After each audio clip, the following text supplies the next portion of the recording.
Hello everyone, I'm Joe Cronin and welcome to the Toss-Up. Every time that iconic jingle rings, it can only mean one thing. An athlete is cementing their legacy to the highest level of football that one can achieve. At the end of April, over 250 players will have their name called, fulfilling that dream of becoming an NFL player at this year's draft out in Pittsburgh. Every draft is riddled with fun storylines, and the 2026 edition is no different. Is Indiana's own Fernando Mendoza ready to take Raider Nation back to relevancy? Which defensive player on this loaded class has the making of the next superstar? And what skill position player would you love to see scoring on Sundays? We're talking about it all and so much more on this year's NFL Draft edition of the Toss-Up.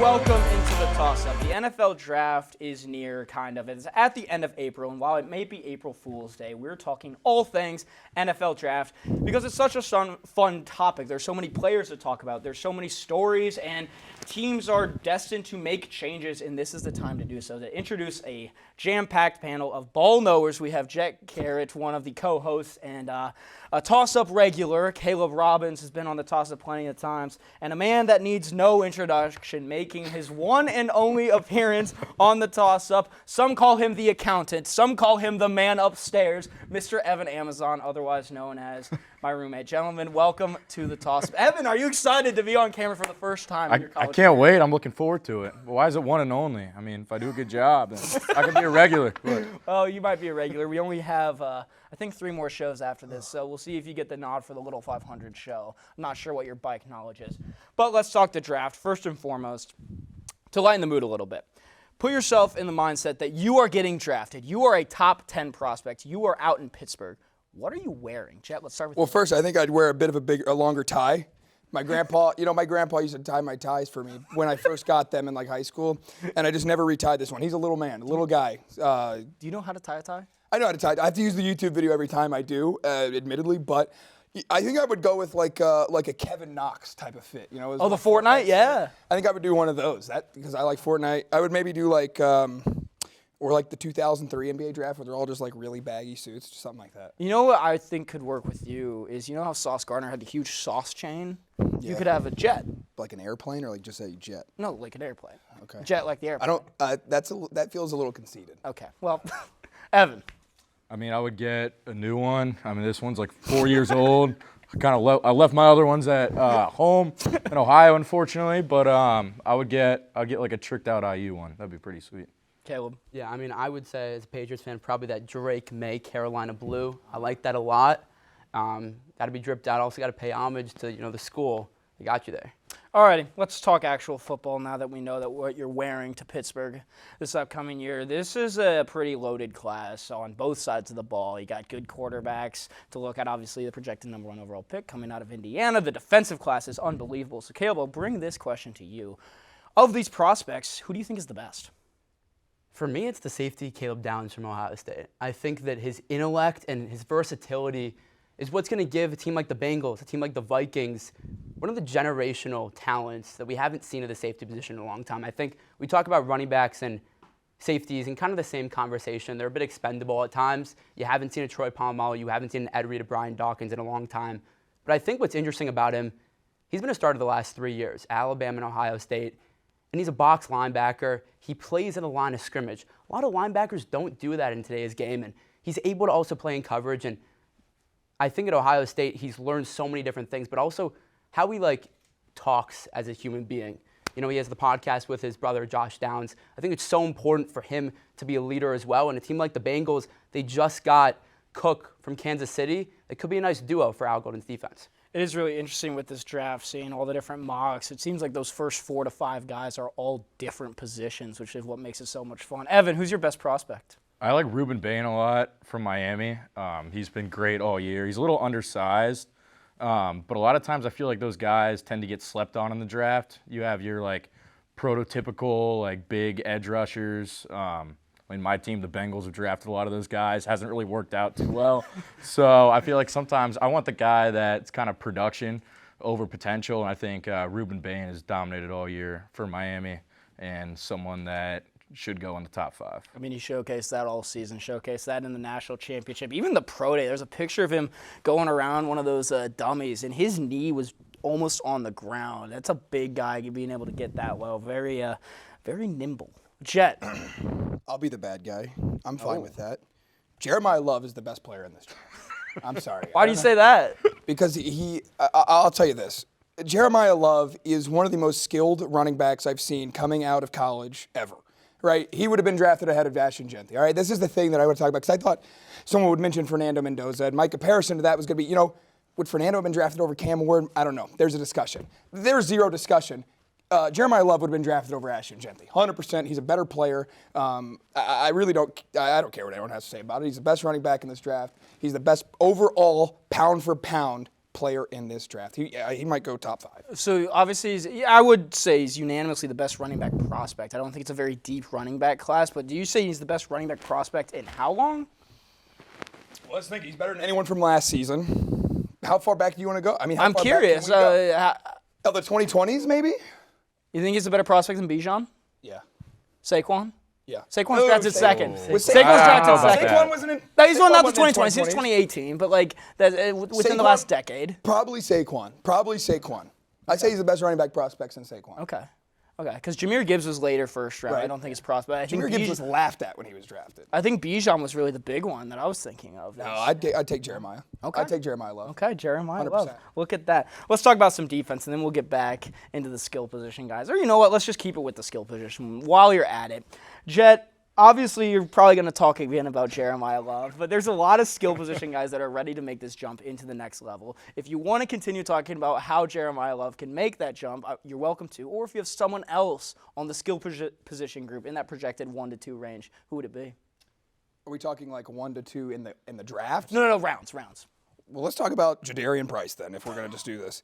All right, they're the 2 best running backs in the draft. There's no question about it. There's no one else in the draft that are as good as Jadarian Price and Jeremiah Love. Some people are having arguments that Jadarian Price is better than Jeremiah Love as it is. I'm not really subscribing to that theory, but I can appreciate people that want to say it. I mean, he's a great running back.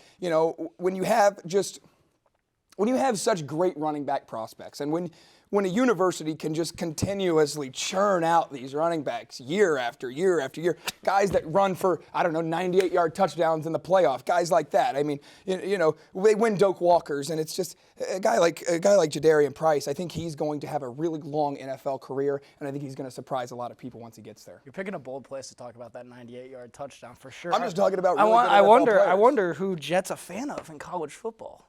I'm an Indiana student. Of course. Now, Evan, skill position-wise, I know you have strong opinions about a certain tight end out of Oregon, Kenyon Sadiq. You don't have to talk about him, but I'm curious, do you think Kenyon Sadiq is a good prospect? I mean, he's probably the best. He's the best tight end prospect I'd say there is, but I don't know. I just think he's a guy. He's very toolsy. He could be good. He's a little bit of a project, but he could be good at the end of the first round. But I do want to talk about someone, Jet, that is a national champion. That wouldn't be Price or Love, but that would be Omar Cooper Jr., and he is rising up the draft boards. Originally going to be like a second-round pick, but now he's up there, could go top 20, top 15. Obviously, the catch against Penn State everyone talks about, but he's so shifty, so good after the catch. I've seen him mocked. I saw him mocked to the Jets 16 and one of Daniel Jeremiah's recent ones. So let's see. He could get into the top 15 with the momentum that he has going. He's been pretty all over the place. I mean, pre-Penn State, it was this guy needs another year kind of to develop everything. And then the playoff run obviously helps him so much. What he did at the Combine and then what he did just today at Pro Day was pretty impressive. So scouts are really liking what they see out of Omar Cooper. And I guess we'll see here at the end of the month. Caleb, your favorite skill position? Yeah, I'll go with another receiver out of USC, Mekhi Lemon. He can play inside and out. A lot of people compare him to Amon-Ra St. Brown. Whether or not that's true, Amon-Ra St. Brown also went to USC, but I think he's going to provide a quarterback just safety blanket. He can go in the intermediate. I think he's a lot. There was some criticism with the way he answered those questions in the Combine, but that just, that's all bluff. He's talented. He arguably is, in my opinion, the best receiver in this draft class, and it's going to be really exciting to see what he can do in the next level. I do want to talk on the other side of the ball now.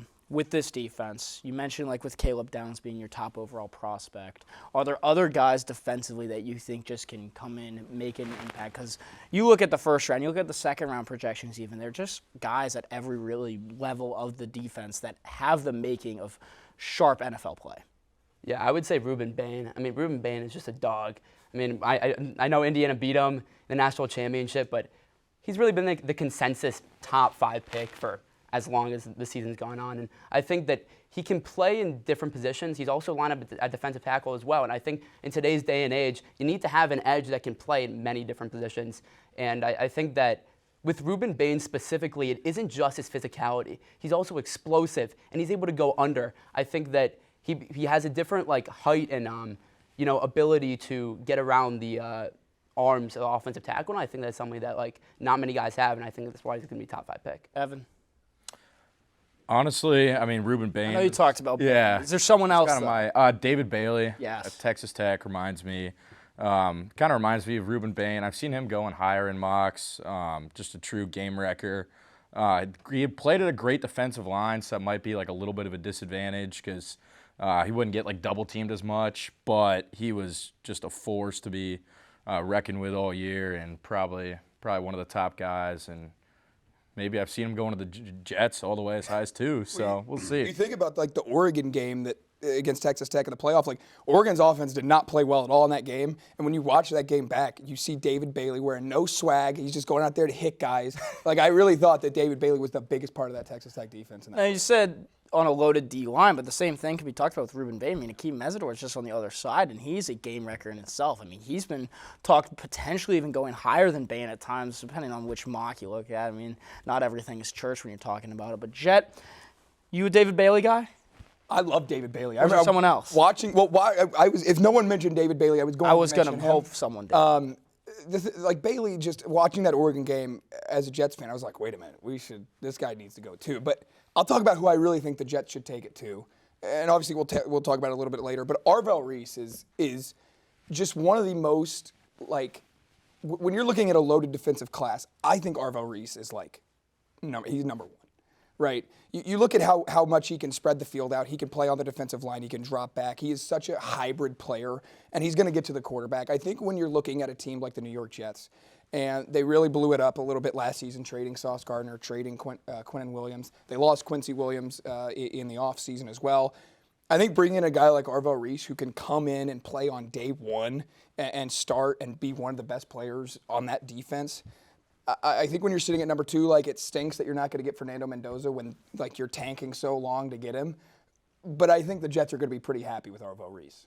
So before we go into our break, we're going to act, well, the 3 of you are going to act as GMs for the teams that you support. Jet, obviously a Jets fan if you couldn't tell.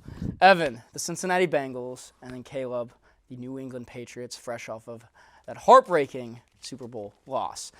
Jet, I feel like you already gave your answer of who the Jets should draft at 2, so we'll change it up with the 16th pick, the pick that they received in the Sauce Gardner trade. Who would you like the Jets to draft then? Well, luckily, the Indianapolis Colts are a horrible franchise, a horrible organization, a horribly run organization that wants to trade 2 first-round picks for a guy like Sauce Gardner, who you could talk about the Raiders, you can talk about the Jets, you could talk about any of the top teams. Sauce Gardner had the worst record in all of football last season. So thank you, Indianapolis, for a couple first-round picks for a cornerback. We really do appreciate it. I think they should take a receiver at 16. No questions asked. I think it should be one of Mekhi Lemon, Jordan Tyson, Omar Cooper Jr. I'm not so certain that you're going to have all 3 of those there at that point. I think Omar Cooper Jr. would be really nice. Here's why. I think Omar Cooper Jr. is phenomenal. He's a great talent. We got to see him earlier today at Pro Day. But I don't think he's going to be a wide receiver 1. I really think he proved that this past season in Indiana when Elijah Surratt was out for a little bit. And, you didn't see that same production from Omar Cooper Jr. But if you could pair him next to a guy like Garrett Wilson and you can get him in there, well hold on. We're laughing about the best receiver in football right now. It's crazy. But the thing is you can put him next to Don't open up guy. that can of worms. He's top 5. He's better than Jamar Chase. But let's talk about putting Omar Cooper Jr. in an offense with a guy like that. And I think he would flourish in the New York Jets offense. And look, here's the thing. Indiana fans are saying this because I heard the same thing about Fernando Mendoza coming to the Jets. And it's like, look, the Jets are in an okay situation right now. The trajectory is going up. Is it the New York Jets? Will they screw it up? 100%. Absolutely. But the trajectory is going up. Omar Cooper Jr. would fit really nice with the Jets. Hoosier heading to New York potentially. Evan, before you make the Bengals selection at pick 10, care to comment on Garrett Wilson being better than Jamar Chase straight from Jet Garrett's mouth? I mean, I don't even know what I need to say there. That's just completely not true. He knows it. He knows Garrett it. Wilson had Joe Burrow. He would go for 2,000 yards every year. He's going for 1,000 yards with Zach Wilson, Chris Treveler, Geno Smith's coming in. He had Aaron Rodgers on one leg. You go down and look at the quarterbacks that have started for the New York Jets, and Garrett Wilson continues to put up 1,000-yard season after 1,000-yard season. He gets hurt a lot too, though. He played with Justin Fields. I mean, Tyrod Taylor was throwing this guy. I mean, goodness. Just keep. All right. The Bengals have the 10th overall pick. Evan, that's still a great range for a guy that can turn into a star. The Bengals have holes in certain places. I would say receiver is not one of those holes, No, like it's with not. the Jets. Quarterback is not one of those holes, like the Jets. Where do you think the Bengals need to go for position-wise, and then who do you think they should take? Well, first of all, you said we have to act as the GM of a team, and Oh. all 31 other franchises have one, except for my team, unfortunately, is too cheap to hire one. So instead, I'll be the director of player personnel, Duke Tobin. And I will say, just anywhere on the defense, just a good defensive player, not a toolsy guy, just someone that was productive in college because we need instant help. I like Caleb Downs. Compare him with Brian Cook from free agency. I think Downs will be available at 10, though. He might be. Kyle Hamilton, 2022. Jet's going to love this. Notre Dame guy. A lot of people talked him as like one of the best prospects in the draft, like top 5, but he went all the way down to number 14 because of positional value. Ran a slow 42. Yeah, and I think that's kind of an overrated stat for safeties. I mean, instincts and just kind of ability to play the ball a lot more important. So, I mean, I would say Downs, but just anyone, any productive defensive player in college that's ready to make an impact right away because we need a lot of those guys. Not just a raw potential guy. No, not a Shamar. Shamar. All right, Caleb, you're in an interesting position as the acting GM of the New England Patriots, the 31st pick in the first round. Typically, that's not a plug-and-play potential superstar right away, but still a guy that can be a day-one starter. I would say there's still holes on this team. I would say the wide receiver 1 is still really up in the air of who the Patriots are. I don't want to steal your spotlight here, but who should the Patriots draft? Well, I mean, it was a really rough 5 years as a Patriots fan. You know, we just got back to the Super Bowl, lost in the Super Bowl. Like, I'm devastated. But I think that it's interesting that you mentioned the plug and play because for me, it's Blake Miller. And I know to a lot of Patriots fans, you know, you're in this kind of weird spot where, like, you're win now, but, like, how are you win now? Because you just, third year Drake May, Mike Vrabel, new regime, second year. Like, you shouldn't be in this position, but you are. The reason why I say Blake Miller, the offensive tackle from Clemson, is Morgan Moses is in his mid-30s, right? He played 16 games for the first time in a number of years last year, but you still got to build that protection for Drake May because remember, availability is reliability. And if Drake May, some of these other quarterbacks, Patrick Mahomes got injured, Jaden Daniels got injured, the one thing I keep seeing these media outlets talk about, how can the Patriots not become last year's Commanders? And I think the way to do it, and I know it's not flashy, I know I want Omar Cooper Jr., maybe get a Cassius Howard for Texas A&M, it's getting the offensive tackle, learning, you got Wilson, Will Campbell, and maybe you can refine that offensive line, Elijah Vera Tucker, if he can stay healthy, could be a contender for next year because the Patriots don't want to miss the playoffs next year like a lot of teams do after they miss the Super Bowl. That's what I was actually going to say. You're talking about availability. He's the best ability. I mean, you signed Elijah Vera Tucker. He's probably going to play 5 games for you this season. So Yeah, but he's on the Patriots, so he'll probably win the Super Bowl. So he'll probably play. Yeah, I mean, he'll probably play all 17. So. All right. Well, great discussion on this first block, but coming up after the break, I'm going to test the panel's knowledge on the draft with a little bit of trivia. Don't go anywhere.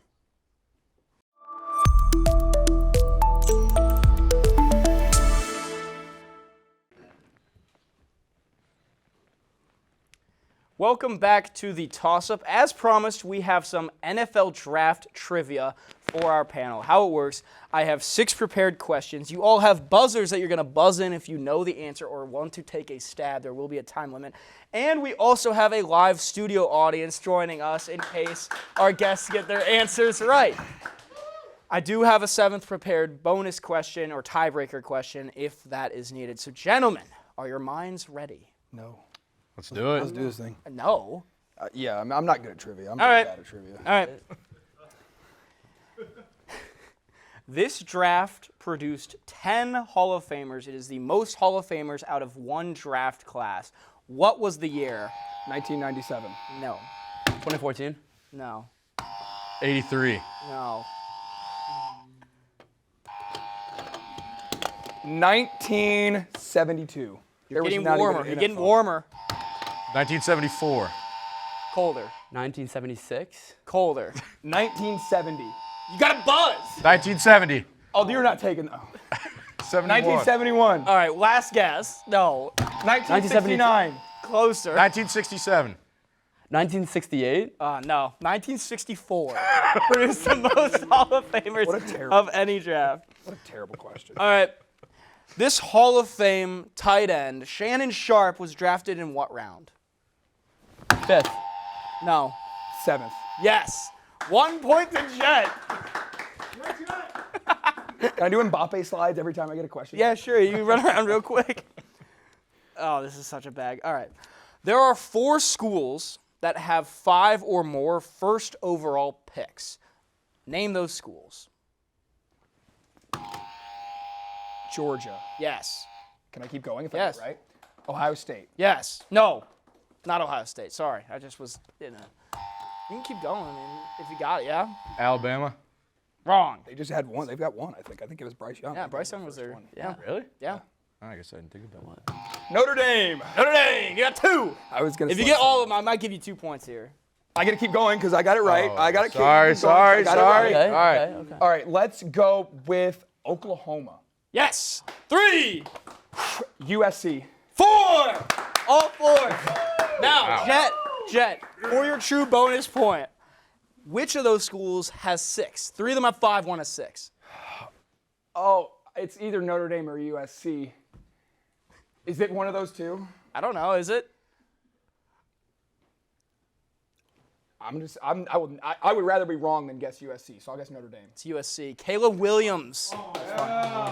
So I don't get a bonus point? No bonus. So you got a point. So you're at 2 now. Okay. 2-0. This loaded draft class produced Nick Foles in 2012 at pick 88. How many Pro Bowlers were drafted after him? 14. No. 10. No. 8. No. 6. 17. No, that's 9. way too high. Not quite. 0. No. 11. Yes, 11 Pro Bowlers drafted after Nick Go, on Foles. the board. Let's go. 2-1-0. The 2016 NFL Draft produced 2 quarterbacks back-to-back for pick 1 and 2. Who was the... I thought I had to name. Whoa. Dolphin Wentz. Oh, that's not my question. I thought I had to name the VAR. quarterbacks. All right, that's not... I didn't get my question Okay, off. I'm sorry. Who was the first non-quarterback taken in the 2016 Draft? Oh my gosh, I should know this one. Joey Bosa? Joey Bosa. I don't know if that should count. That was gross. That was a pre-fire. I was wrong. But it's I got a little excited. 2-0. I had to name the 2 catch up. quarterbacks. But. All right. 6th question. This is big. Caleb, you might need this one. I can give you 2 points. I need it. I need you big time.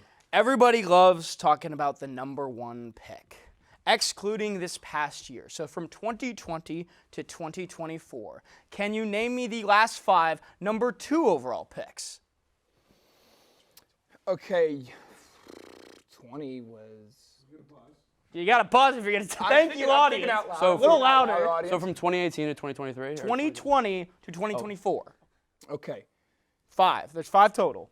I can't even think of 2024 off the top of my doggone head. Well, this is rough. Do you need hints? I mean, can we buzz and do like 2024. We need them all. 2024 won Rookie of the Year. Jaden Daniels. Jane Daniels. Now get some motion. CJ Stroud. There's one. CJ Stroud. 23. Zach Wilson. Zach Wilson. Oh my God! Here. The Jets Hey, savior. Caleb, you need to get 2 here to take the point. You guys need 22 and 20. Aiden Hutchinson. Aiden that was Hutchinson. good. Bring it home. Bring it home with 2020. Wait, you got to get this one, dude. You do need to get That's easy. Oh, Chase Young. Chase Young. Oh my God. Congratulations, Evan. Congratulations, Evan. Now, For my final tiebreaker Going question, to just 2-0 because. lead, Jet. How do you feel? I mean, I got all 4 right on the one question. I felt like I should have gotten a bonus point for that. I really. All right, do. fine. Then you're tied. Yeah, I did promise you. No, change it. No, You you were didn't. promised Well, a- you didn't get he the. was promised you didn't a get the bonus bonus point. I point. did say the should be tiebreaker up by question. one. Come on. Caleb, I'm sorry. Oh, it's okay. We'll have a post-game interview after. The tiebreaker question. There was a record-breaking amount of Indiana Hoosiers at the NFL Combine this year. How many players? 9. Yes. Go home, little boy. This ain't your realm. This isn't I your already realm. Go won. to Kelly School. I already. Go to Kelly School of Business. Get out of here. I already won before. That was just for fun. That was for fun. I don't know. Yeah, I think he got You his gave bonus. him a fake bonus point. Oh, He didn't actually deserve it. think it was a should've true gotten bonus all 4 point. you Are you won. going to argue with the game master? Yeah. Go. Yeah, I am. All right. That's what I'm doing. One, dude. Go. Any comments on victory? Evan sucks. I hate this. All right, we need to get out of here. Caleb, Jet, thank you so much for joining. Evan, congratulations on your first ever show. Thank you. Thanks for having me. It was a lot of fun. On the toss-up. But that is going to wrap up another episode of the toss-up. The NFL draft is at the end of April. We're going to find out who goes where. Fernando is definitely a Raider, but for everyone else, it's going to be a mystery. With that, we'll toss it up, find out if we'll catch it, and we'll see you next time.